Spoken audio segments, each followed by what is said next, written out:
Something is out there, something our most advanced telescopes cannot detect, our most powerful computers cannot completely simulate, and our finest scientific minds are only starting to grasp.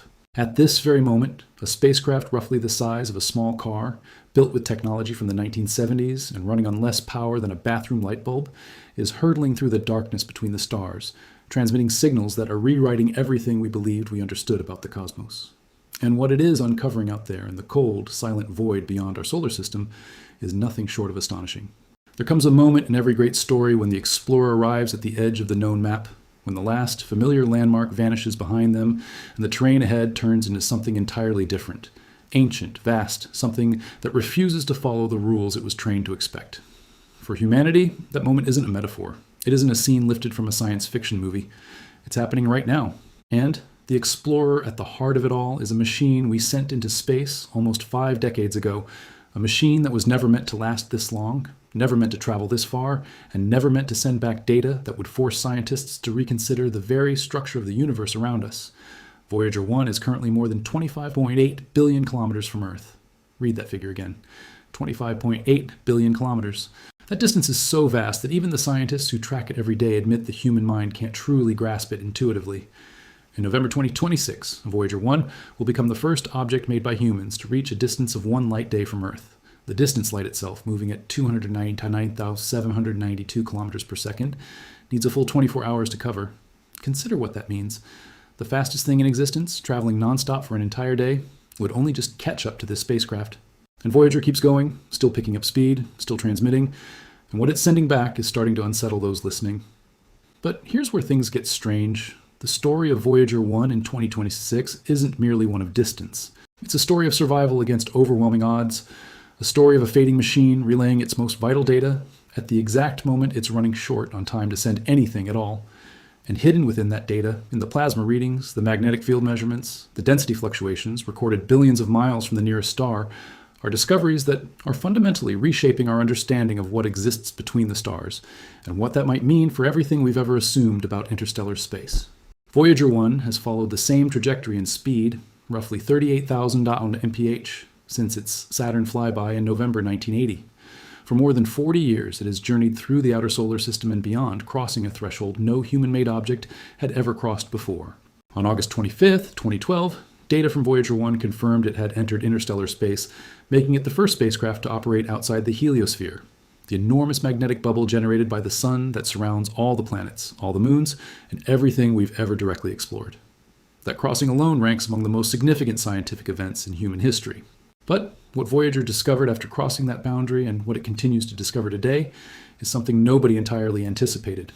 The heliosphere isn't simply the edge of our solar system the way a fence marks the boundary of a property.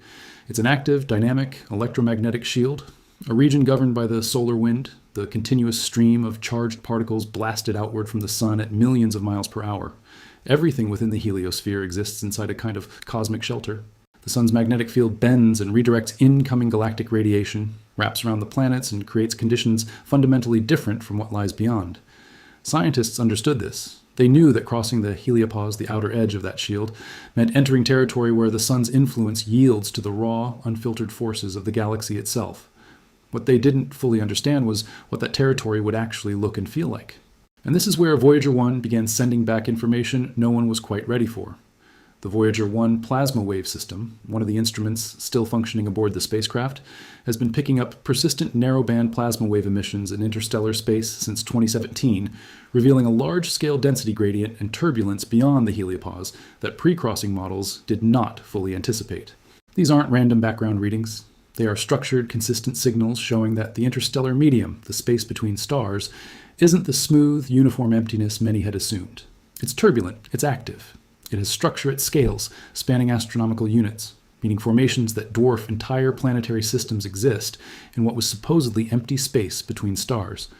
Voyager 1 is the only instrument humanity has ever placed directly within this region, measuring it up close in real time. But here's where the story takes a turn even seasoned space scientists didn't foresee. Beginning in 2020, Voyager 1's instruments started detecting anomalies in the interstellar medium's magnetic field and plasma density that didn't align with existing models. The readings revealed unexpected surges, a zone of heightened magnetic intensity and elevated plasma density the spacecraft has now been traveling through for years. Some mission scientists suspect these readings might indicate that Voyager 1 has entered a small ancient cloud of interstellar plasma, carrying the elevated magnetic signature of a long-extinct star or star-forming region that ejected this material, potentially millions of years ago. In other words, our solar system may currently be passing through or near the remnant of a stellar explosion from the distant past, a ghost of a dead star embedded in the fabric of interstellar space through which our entire solar system is slowly drifting. Consider what that means for a moment. This isn't a minor discovery. If confirmed, it would mean the environment surrounding our solar system isn't what our calculations predicted. The interstellar medium our models assumed we were entering is, in at least some regions, fundamentally different from what exists just a few astronomical units away. It means the protective envelope of our heliosphere may be interacting with structures we hadn't fully accounted for. It means the boundary between our solar system and interstellar space isn't merely a fixed line. It's a dynamic frontier actively molded by ancient material drifting through the galaxy. The only reason we know any of this is because a 48-year-old spacecraft, built from components older than most of the people currently tracking it, is still alive and still measuring. But for how much longer? This is the question haunting NASA's Jet Propulsion Laboratory right now in 2026, because Voyager 1 is dying. Not suddenly, not dramatically, but in the slow, unavoidable way a great machine succumbs to physics it cannot outlast.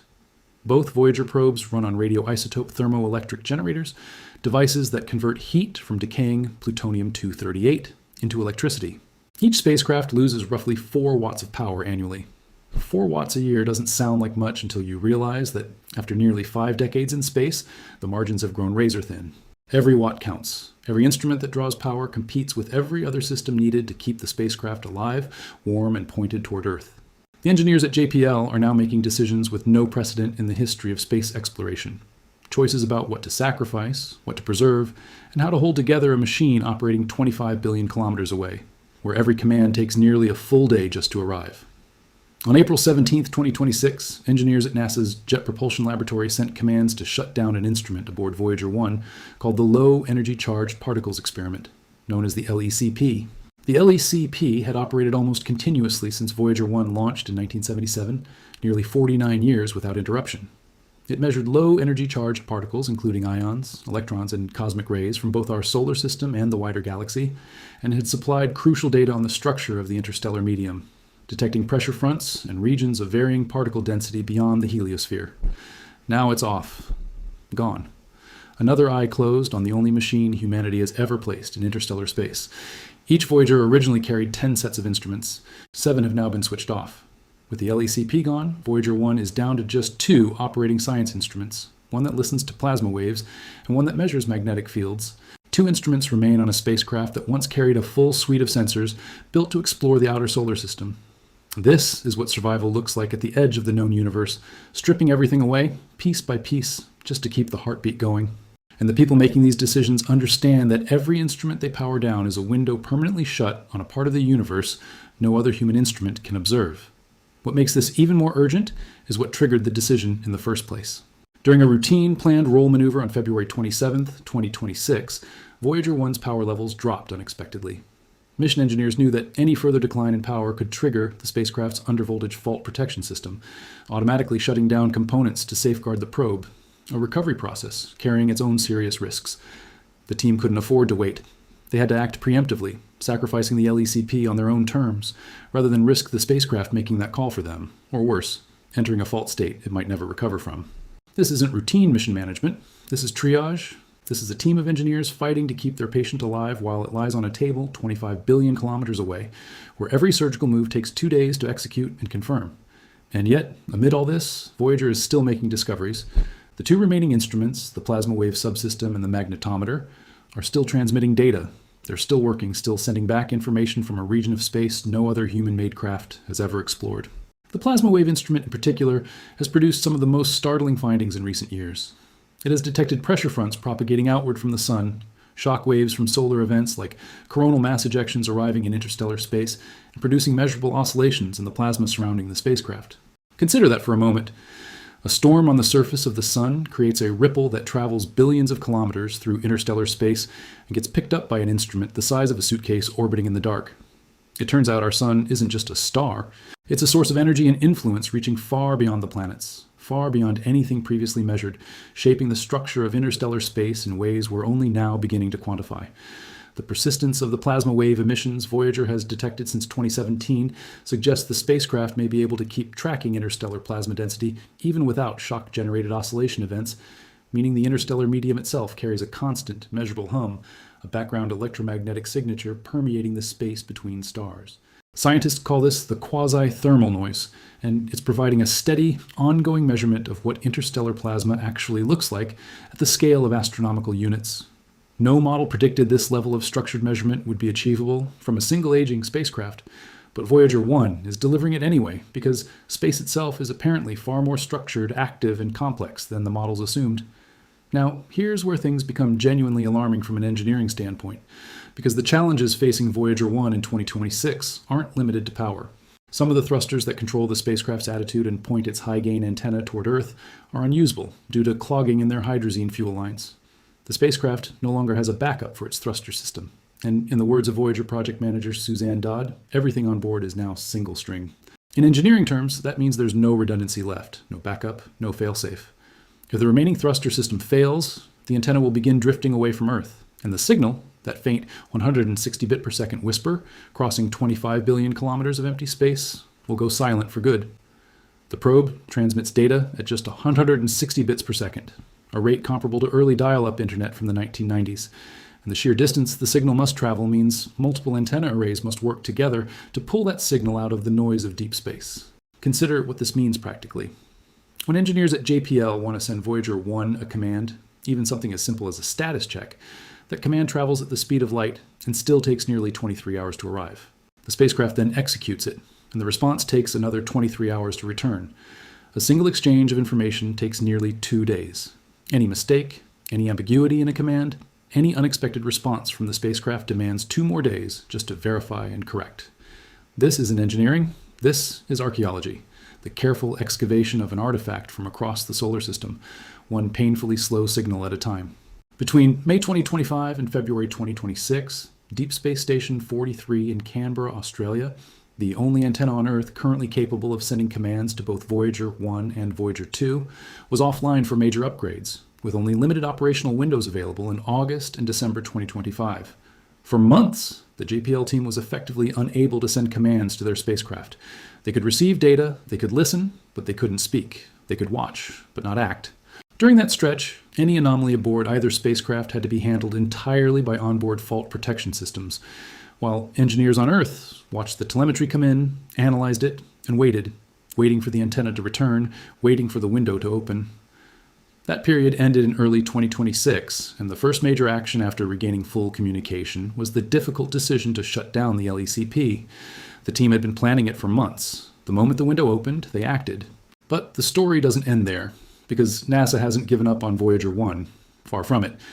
The engineers at JPL are currently preparing what they internally call the Big Bang, and the name alone tells you how high the stakes are. The Big Bang is a planned maneuver that would happen all at once for one spacecraft at a time, swapping out a group of powered devices simultaneously, turning some systems off, and replacing them with lower power alternatives to keep the spacecraft warm enough to keep gathering science data while using less overall electricity. In the simplest terms, it's an emergency heart transplant performed on a patient lying on a table 25 billion kilometers away, where every surgical tool moves at the speed of light and every incision takes 2 days to confirm.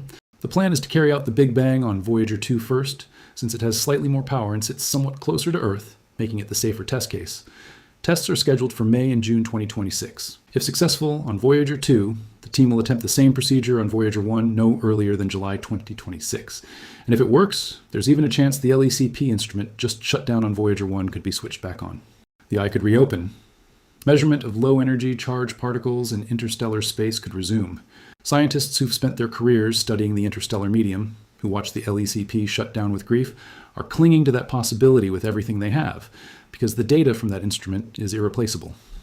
With LECP, we discovered properties and effects of cosmic rays and solar particles, and sensed the changes in the region around us that determined when Voyager had crossed from the solar system into interstellar space, wrote Matt Hill, principal investigator for the instrument at the Johns Hopkins Applied Physics Laboratory. We hold out hope that the Voyager engineers' latest plan will be able to power up LECP on Voyager 1 again to let us continue to learn whatever surprises await Voyager in these distant regions. That word Surprises carries a great deal of weight because interstellar space has already surprised everyone, and it isn't finished surprising us. Voyager 2 isn't expected to reach one light day from Earth until November 2035, and even the most optimistic estimates suggest the spacecraft might not still be operating by then. That means the milestone arriving in November 2026, when Voyager 1 becomes the first object ever built by human hands to reach a full light day's distance from the planet that created it, belongs to Voyager 1 alone. One light day. A distance so immense it redefines our relationship to everything we've ever explored. And the moon sits 1.3 light seconds away. Mars, at its farthest, is roughly 22 light minutes away. The most distant human missions before Voyager barely reached a few light hours. And in November 2026, Voyager 1 will have traveled a full light day from the only home our species has ever known. It isn't a metaphor, it's a measurement, and one of the most significant measurements in the history of civilization. As of January 2026, both Voyagers remain operational and are still communicating from interstellar space, though they're operating in survival mode after 48 years of travel. Their radioisotope thermoelectric generators are expected to fail soon, though NASA hopes careful power management can extend their operation even further. Survival mode, that phrase carries enormous weight. These are machines built to operate for 5 years that have lasted 49. They've crossed the outer edge of the solar system. They've entered the interstellar medium. They've endured temperature extremes, radiation environments, and power constraints their designers never planned for. And they're still alive, still transmitting, still teaching us things about the universe we could learn no other way. What's most extraordinary about the data Voyager 1 is sending back isn't just what it reveals about interstellar space in the abstract. It's what it implies about our place in the galaxy, and about the galaxy itself as an environment for life and planetary systems. The interstellar medium our solar system moves through isn't passive.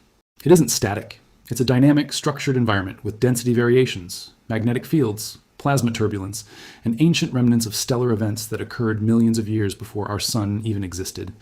The solar system moves through this environment at roughly 70,000 km/h relative to the local stars. And as it moves, the heliosphere, the protective bubble sheltering Earth and everything on it, is being shaped, squeezed, and buffeted by whatever structures the solar system happens to be passing through at any given moment. Scientists have proposed that the anomalous magnetic readings Voyager has picked up since 2020 could mean the spacecraft is moving through an ancient cloud of interstellar plasma, potentially the remnant of a stellar event millions of years old, one that could span a genuinely vast region of interstellar space. This is not a minor implication. If our solar system is currently embedded in or near such a feature, it raises questions about how the heliosphere may have varied in size and strength across geological time, and what effect that variation might have had on Earth's exposure to galactic cosmic rays, which are known to influence atmospheric chemistry, cloud formation, and potentially climate. It raises the question of whether the protection our heliosphere provides is constant, or whether it fluctuates depending on which region of interstellar space we happen to be passing through. And it raises a deeper, more unsettling question. How much of what we assumed was stable and predictable about our cosmic environment is actually dynamic and unpredictable? How much of what we consider normal for our solar system is simply a temporary condition? The engineers who built Voyager 1 in the 1970s could never have imagined any of this.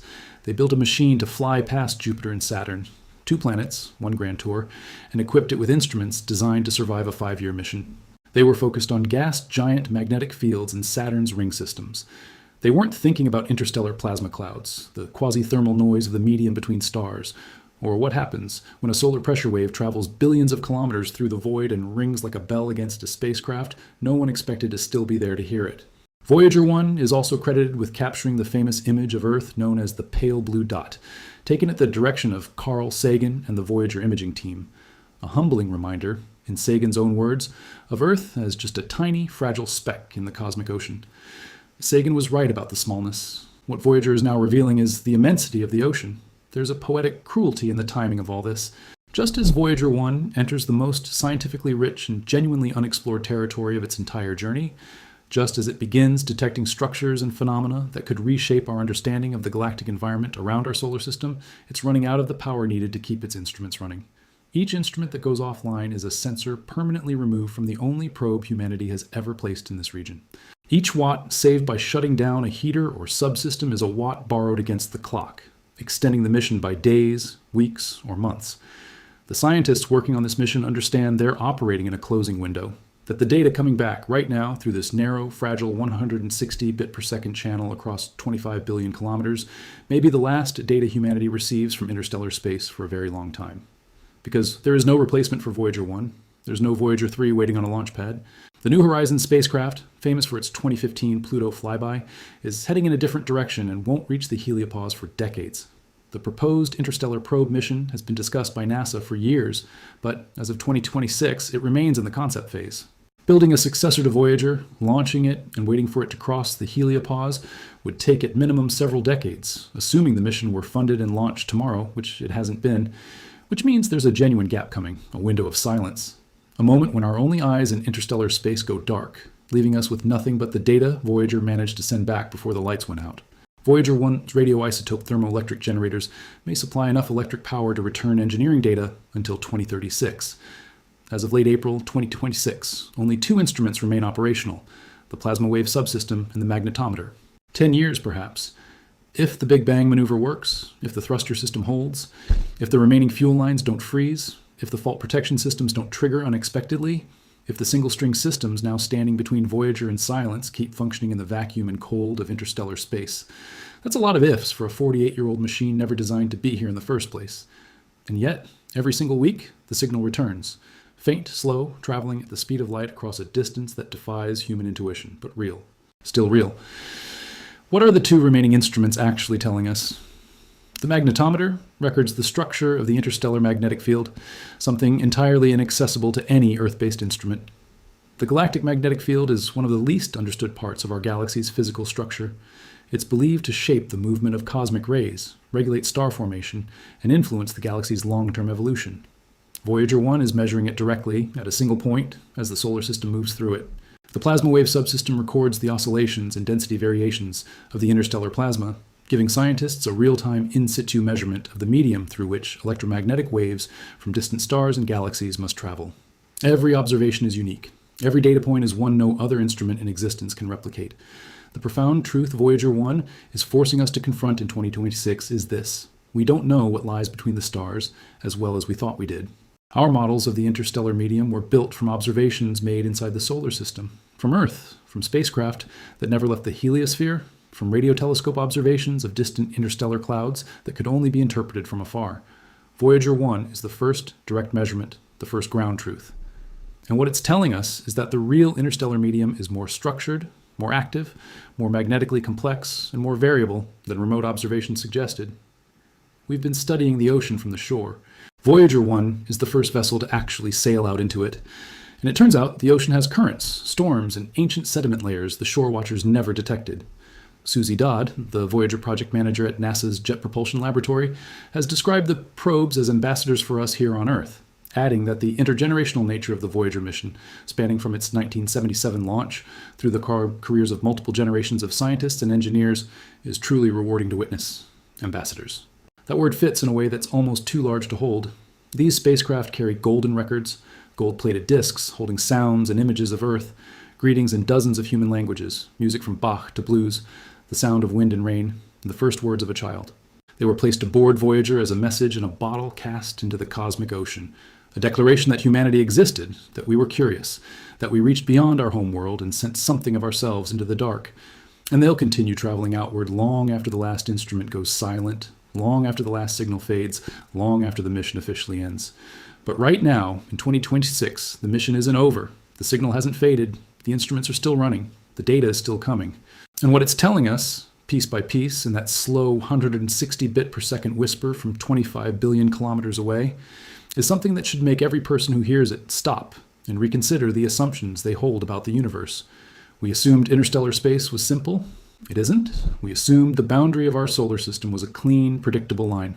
It isn't. We assumed that once you crossed the heliopause, you entered a calm, uniform void. You don't. You enter a dynamic, structured, electrically active medium full of ancient history.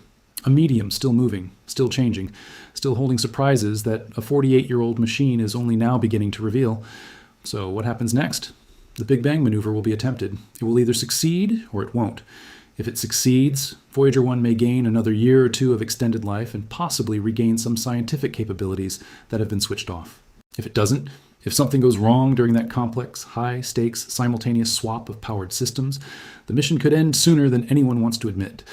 Engineers believe that even if everything goes according to plan, the LECP shutdown will buy Voyager 1 roughly 1 additional year of breathing room. just enough time to reach the mission's 50th anniversary in 2027, a milestone the team has been working toward as both a scientific goal and a deeply personal one. 50 years, half a century, and the spacecraft will have traveled far enough that light itself takes a full day to reach it. Beyond that, beyond 2027, beyond the Big Bang, beyond whatever data the two remaining instruments manage to send before their power source finally runs dry, what lies ahead? In one sense, nothing. The mission ends, the signal goes silent, and the spacecraft keeps moving through the dark with no way to communicate. In another sense, everything. The discoveries Voyager 1 has made, particularly the anomalous magnetic readings, the interstellar plasma cloud hypothesis, and the structured density variations in the medium between the stars, will take years, possibly decades, to fully analyze and understand. Future missions will be designed with these discoveries in mind, shaped by questions Voyager 1 raised but couldn't fully answer. The data coming back right now through that fragile whisper of a signal is seeding the next generation of interstellar science in ways we won't fully appreciate until that generation has already grown up and gone to work. And somewhere out there, 25.8 billion kilometers from Earth and receding by 38,000 miles every hour, a small machine with a 3.7 meter antenna and 2 working instruments is listening to the music of interstellar space and sending it home one slow note at a time. It doesn't know it's historic. It doesn't know the people tracking it are holding their breath. It doesn't know an entire civilization is watching its power. Readings the way you'd watch a fuel gauge on a long drive through the desert, hoping, calculating, adjusting.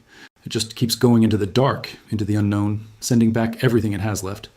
And what it's finding out there, in that ancient, structured, electromagnetically complex void between the stars, suggests the universe beyond our solar system is stranger, more active, and holds far more hidden history than any of us were prepared to discover.